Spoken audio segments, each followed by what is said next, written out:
हिंदूंवर सातत्याने होत असलेल्या अत्याचाराच्या आणि दीपूचंद्र दास या हिंदू तरुणाची अमानुषपणे हत्या करून त्याला जिवंत जाळण्यात आले याच्या निषेधार्थ विश्व हिंदू परिषद आणि बजरंग दलाच्या वतीनं भंडारा येथील गांधी चौक इथं बांगलादेशच्या विरोधात घोषणाबाजी करून बांगलादेशच्या प्रतिकात्मक पुतळ्याला चप्पल मारो आंदोलन करण्यात आले। तसंच बांगलादेशमध्ये हिंदू अत्याचार थांबले नाहीत तर देशातील हिंदू अधिक तीव्र आंदोलन करेल असा इशारा यावेळी देण्यात आला। मी प्रकाश पांडे, जिल्हा सहमंत्री विश्व हिंदू परिषद भंडारा।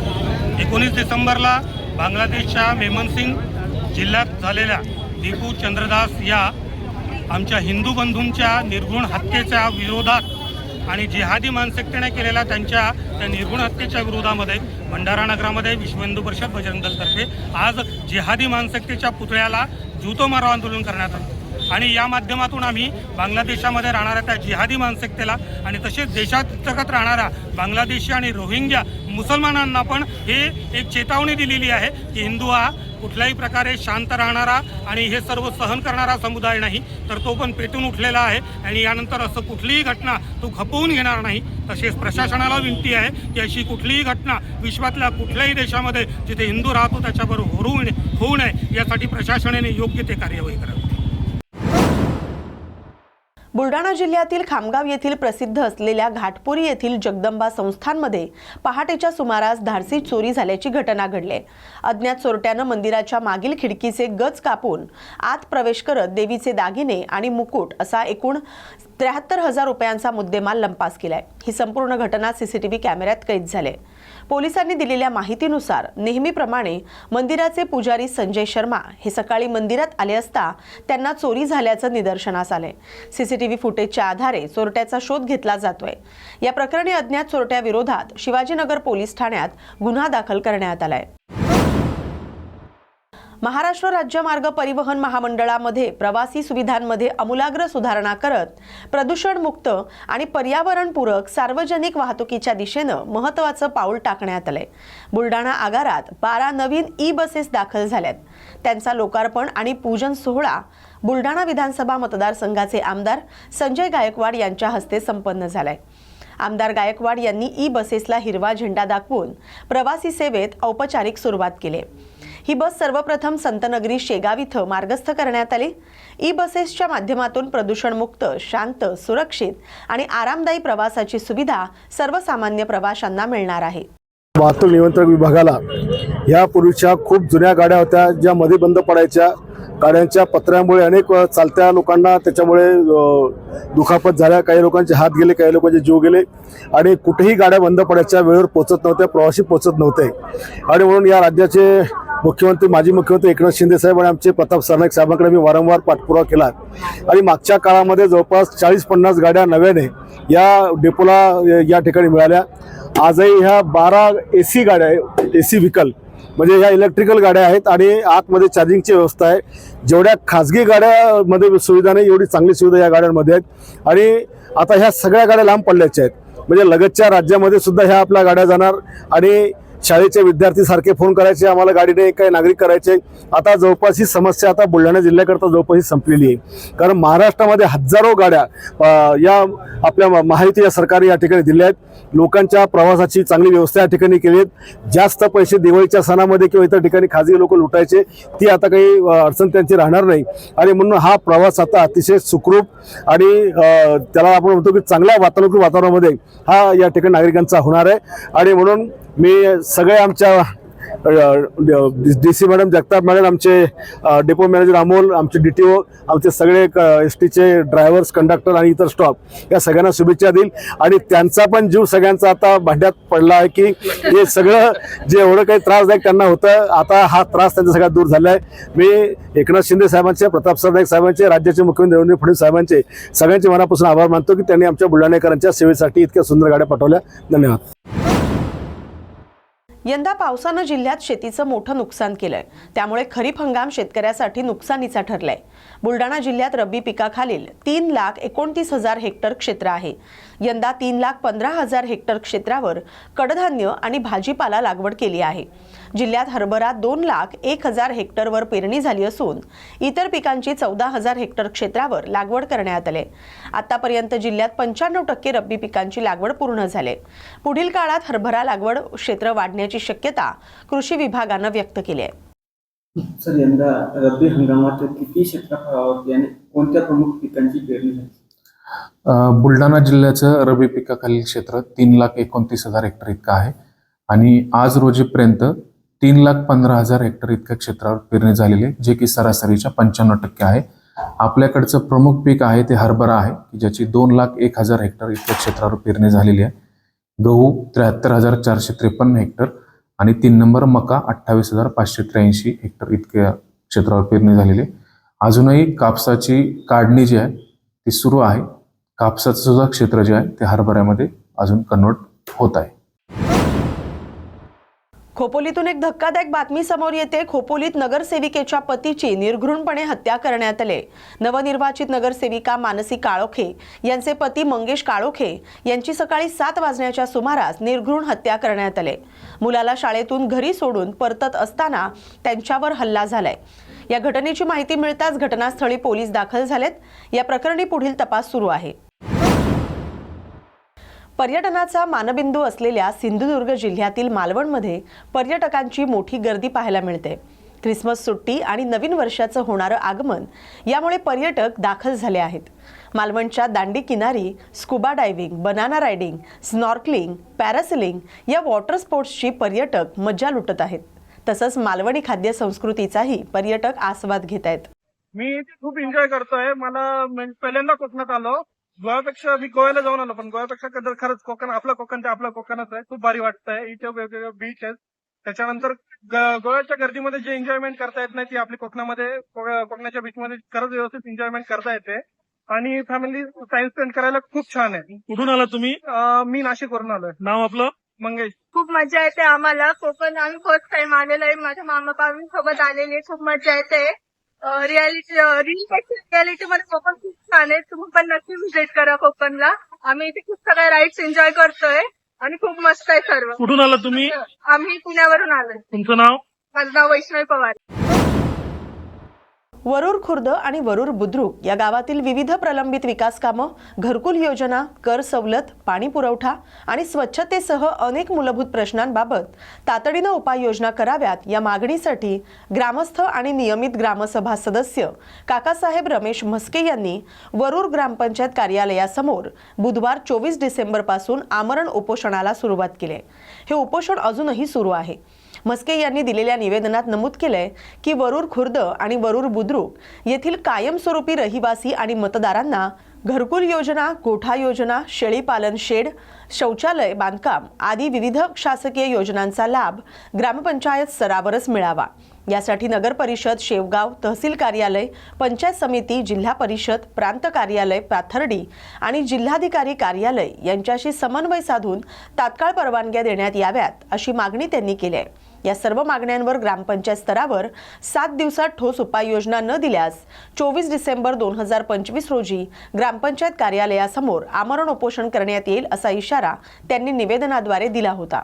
उपोषण काळात कोणतीही अनुचित घटना घडल्यास त्याची सर्वस्वी जबाबदारी ग्रामपंचायत प्रशासनाची राहील असंही स्पष्ट करण्यात आलंय। मी काकासाहेब रमेश म्हस्के, मुक्काम पोस्ट वरूर गावचा नागरिक आणि ग्रामसभेचा नियमित सदस्य असून या गावामध्ये विविध विकास कामे खोळंबलेली असताना आणि गावामध्ये चाललेल्या ग्रामपंचायतच्या मनमानी कारभाराच्या विरोधामध्ये, त्यानंतर झालेल्या भ्रष्टाचाराच्या विरोधामध्ये वेळोवेळी पंचायत समिती कार्यालय, जिल्हा परिषद त्यानंतर जिल्हाधिकारी कार्यालय व विविध कार्यालयांशी नियमित पत्रव्यवहार करून आज या ठिकाणी उपोषणासाठी कालपासून या ठिकाणी बसलेलो आहे। तर या उपोषणामागचं मेन कारण की मी 18 तारखेला पंचायत समिती कार्यालयासमोर उपोषण केलं होतं। त्या ठिकाणी त्यांच्याकडे 50% कर सवलतीच्या मुद्द्यावर, त्यानंतर झालेल्या भ्रष्टाचारांच्या कारवाईच्या मुद्द्यावरती, त्यानंतर अखर्चित निधी जवळजवळ दलित वस्ती 70 लाख त्यानंतर 15 वित्त आयोग 30 लाख, तांडा सुधार योजना 55 लाख, अशा जवळजवळ 1,55,00,000 वर्षापासून रखडलेल्या कामांच्या बाबतीत उपोषण केलं होतं. त्यानंतर पंचायत समिती कार्यालयाने मला सदरील कामे तात्काळ मार्गी लावू असं आश्वासनही दिलं होतं. परंतु आज या ठिकाणी सरपंचांच्या आणि ग्रामपंचायत सदस्यांच्या मनमानी कारभाराचे आणखीन एक उदाहरण या ठिकाणी समोर आलेलं आहे. ग्रामपंचायत स्तरावरती जी ग्रामसभा झाली एक तारखेला, तर या ग्रामसभेमध्ये त्यांनी सर्व ग्रामस्थांनी ऑनलाईन टेंडर प्रक्रियेने सदरील विकास निधी तात्काळ खर्च व्हावा अशी मागणी केली होती. त्या ठिकाणी सर्वांनी बहुमताने तो निर्णय केला होता. परंतु सरपंचांनी मनमानी पद्धतीने ग्रामसभेचा निर्णय फेटाळला असून त्यांनी असं मत मांडलं की ऐन वेळा येणाऱ्या ह्या विषयाला मी कुठल्याही प्रकारचं मत व्यक्त केलेलं नसून सदरील विषय हा ग्रामसभेमध्ये केला जाईल.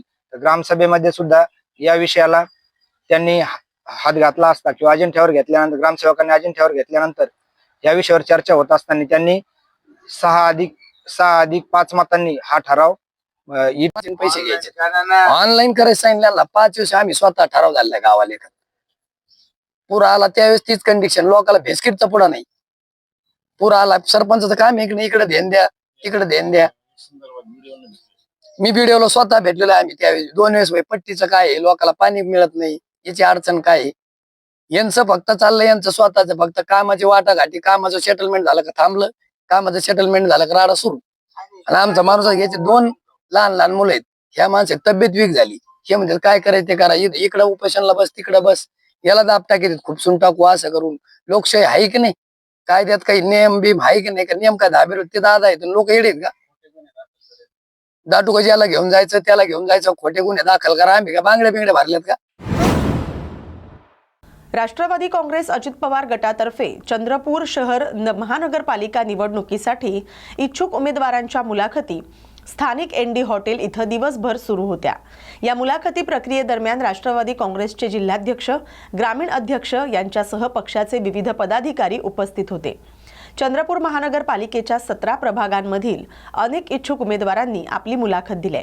प्रत्येक प्रभागातून मोठ्या संख्येने उमेदवारांनी उमेदवारीसाठी इच्छा व्यक्त केली आहे. यावेळी बोलताना उद्योग, सार्वजनिक बांधकाम, उच्च आणि तंत्र शिक्षण, पर्यटन तसंच मृद आणि जलसंधारण राज्यमंत्री इंद्रनील नाईक यांनी सांगितले की प्रत्येक प्रभागातून सुमारे 90 ते 95 इच्छुक उमेदवारांच्या मुलाखती घेण्यात आल्यात. काही उमेदवारांच्या मुलाखती 1-2 दिवसानंतर घेण्यात येणार आहेत. 90 ते 92 इच्छुक उमेदवार प्रत्येक प्रभागातून यावेळेस आज आम्ही त्यांचा इंटरव्ह्यू इथे घेतलेला आहे आणि काही लोकांचं मला वाटतं 1 दिवसानंतर परत इथे इंटरव्ह्यू घेणार आहे.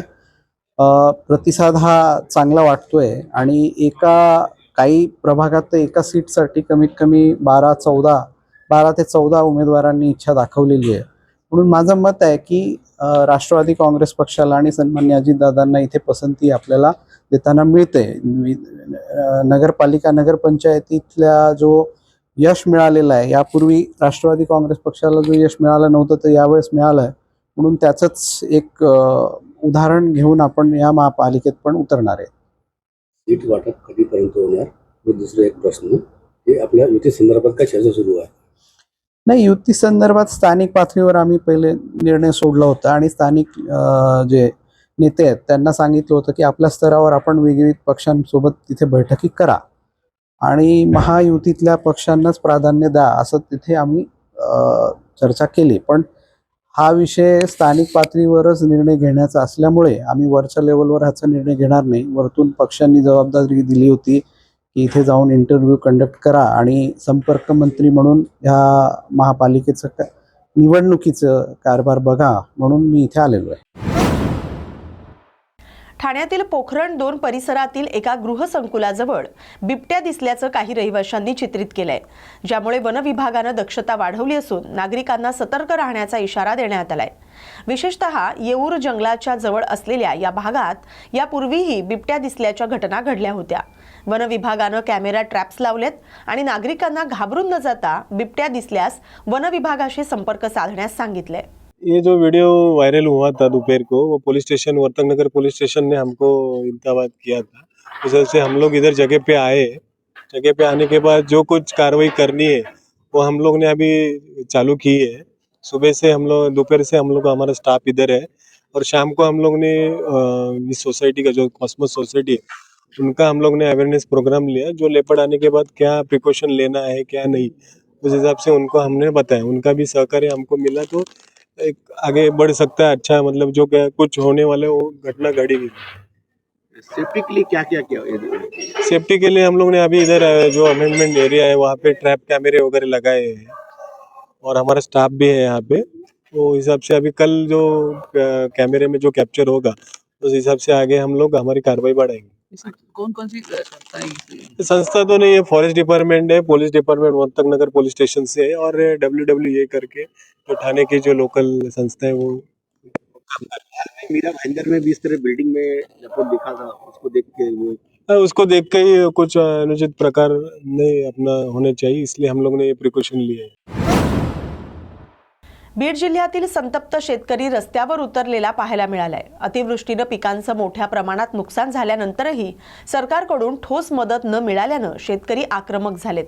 सोयाबीन, तूर आणि कापूस या नगदी पिकांना तात्काळ हमीभाव द्यावा या मागणीसाठी शेतकऱ्यांनी थेट जिल्हाधिकारी कार्यालयावर मोर्चा काढला। हातात सोयाबीन, तूर आणि कापसाची रोपं घेऊन शेतकऱ्यांनी सरकार विरोधात जोरदार घोषणाबाजी केली। कापसाला 12,000 रुपये प्रति क्विंटल आणि सोयाबीनला 7,000 रुपये हमीभाव देण्याची ठाम मागणी करण्यात आली। नुकसानग्रस्त शेतकऱ्यांना आधार देण्यासाठी सरकारने तातडीने निर्णय घ्यावा, अन्यथा आंदोलन अधिक तीव्र करण्याचा इशाराही यावेळी शेतकऱ्यांनी दिलाय। खरं म्हणजे प्रामुख्याने आपण जो प्रश्न विचारलेला आहे, शेतकऱ्यांना परवडणारी जी मुख्य नगदी पिकं आहेत ती बहुसंख्य बीड जिल्ह्यामध्ये येणारी सोयाबीन, कापूस आणि त्यानंतर येणारा ऊस आणि तूर आहेत। या 10 वर्षापूर्वी या ठिकाणी विद्यमान मुख्यमंत्री महोदय असणारे आणि या जिल्ह्याच्या मंत्री महोदय असणाऱ्या पंकजाताई आणि देवेंद्र फडणवीस आणि पाशा पटेलजी यांनी या मराठवाड्याच्या गावागावामध्ये जाऊन हा जो युवा शेतकऱ्यांचा जो काही मोर्चा आज जी मागणी करतोय तीच मागणी प्रामुख्यानं त्यांनी दिंडीच्या मार्फत केलेली होती। सोयाबीनला 7,000, कापसाला 8,000, 12,000 भाव आम्हाला द्या। विद्यमान त्यावेळेसचे विरोधी पक्षनेते असणारे आणि आजचे मुख्यमंत्री महोदय सत्तेमध्ये आहेत। खरं म्हणजे हा हमीभाव घोषित झालेला असताना सुद्धा हे केंद्रातलं आणि राज्याचं सरकार ज्या भारतीय जनता पार्टीच्या नेतृत्वाखालचं आहे ह्यांनी केलेल्या जाहीरनाम्यातल्या निवेदनानुसार केलेल्या मागणीनुसार खरं म्हणजे आता सत्ता असताना हा भाव देणं अपेक्षित आहे, परंतु आत्ताचे खरेदी केंद्र ज्या पद्धतीनं सुरू केलेली आहेत यामध्ये हमीभावाचा पैसा शेतकऱ्यांना देण्यापेक्षा त्यांना या अटी शर्तीमधून दूर ठेवण्याचं षडयंत्र या ठिकाणची खरी भावाची जी काही केंद्र आहेत ही जी हमीभाव खरेदी केंद्राच्या माध्यमातून सरकार करत आहे ही खऱ्या अर्थानं या शेतकऱ्यांमध्ये चीड निर्माण करणारी आहे। आणि म्हणून या मोर्चाच्या ज्या विविध मागण्या आहेत त्यामधली प्रमुख मागणी आहे की आत्ता जी काही कापूस आणि सोयाबीन आमचं खरेदी केलं चाललेलं आहे याच्यामध्ये ज्या जाचक अटी आहेत ज्याची गरज नाही आहे, एका बाजूला तुम्ही हजारो लाखो कोटी रुपये हे OTP आधार बेस तुम्ही ट्रान्सफर करता आणि आता मात्र आमचं सोयाबीन आणि कापूस घालण्यासाठी शेतकऱ्याला स्वतः केंद्रावर जावं लागतं, अंगठा लावावा लागतो। 60, 65, 70 वर्षांच्या म्हाताऱ्यांच्या अंगठे लागत नाही आहेत। कामासाठी विस्थापित झालेल्या 2, 2.5, 3 एकर शेतकऱ्यांना आपलं 10, 15, 20 क्विंटल सोयाबीन आणि 15, 20 क्विंटल कापूस घालण्यासाठी 2-2, 4-4 दिवस केंद्रावरती राहावं लागतं आहे। ही बाब खऱ्या अर्थानं या मोर्चामध्ये चीड आणणारी होती, म्हणून हे शेतकरी एकत्र आलेली आहे। हक्कासाठी आज या खरीप हंगामातील कापूस आणि सोयाबीनला 7,000 रुपये आणि कापसाला 12,000 रुपये आणि तुरीला 12,000 रुपये किमान आधारभूत किंमत द्यावी या मागणीसाठी आज जात, धर्म, पक्ष, पंथ भेद सोडून सर्व शेतकरी संघटना, शेतकऱ्यांच्या समविचारी पक्ष या ठिकाणी एकत्र झालेले आहेत। हा मोर्चा जरी प्रातिनिधिक असला तरी हा मोर्चा लक्षवेधी आहे। सरकारनं या मागण्याकडे दुर्लक्ष करून चालणार नाही। शेतकऱ्यांना किमान आधारभूत किंमत तरी द्यावी।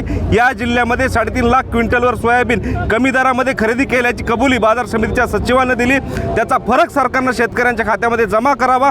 अशा प्रकारच्या राष्ट्रीय कृषी विकास योजनेतून 36 कोटी रुपये जवळपास ठिबक आणि तुषार सिंचन अनुदानाचे थकलेले आहेत। वन्य प्राण्यापासून शेतकऱ्यांना प्रचंड त्रास होत आहे, बिबट्यांचे हल्ले होत आहेत, त्यापासून संरक्षण व्हावं म्हणून पक्की कंपाऊंडची भिंत, तारेचं कंपाऊंड व्हावं। शेतकऱ्यांना उच्च दाबानं 8 तास सकाळी दिवसा अखंड वीज द्यावी, अशा प्रकारच्या मागण्या घेऊन हा मोर्चा राजेंद्र आमटे यांच्या संकल्पनेतून या ठिकाणी सर्व शेतकरी पुत्र, शेतकरी मित्र आणि शेतकऱ्यांच्या नेतृत्वाखाली या ठिकाणी निघालेला आहे. या मोर्चामध्ये सर्व शेतकरी संघटना आणि शेतकऱ्यांचे पक्ष एकत्र झालेले आहेत. निश्चितच सरकारने याकडे लक्ष द्यावं, अन्यथा उद्रेक झाल्याशिवाय राहणार नाही. पाऊल काय राहणार? या सरकारनं या 8 दिवसामध्ये शेतकऱ्यांच्या हमीभावाबद्दल, CCIच्या होणाऱ्या त्रासाबद्दल जर काही दखल नाही घेतली, सुरळीतपणा घेतला नाही, तर शेतकरी बेमुदत आंदोलन करतील. ऊस दराचं जसं आंदोलन तीव्र केलं, तसंच कापसाचं आणि सोयाबीनचं आंदोलन तीव्र केल्याशिवाय राहणार नाहीत.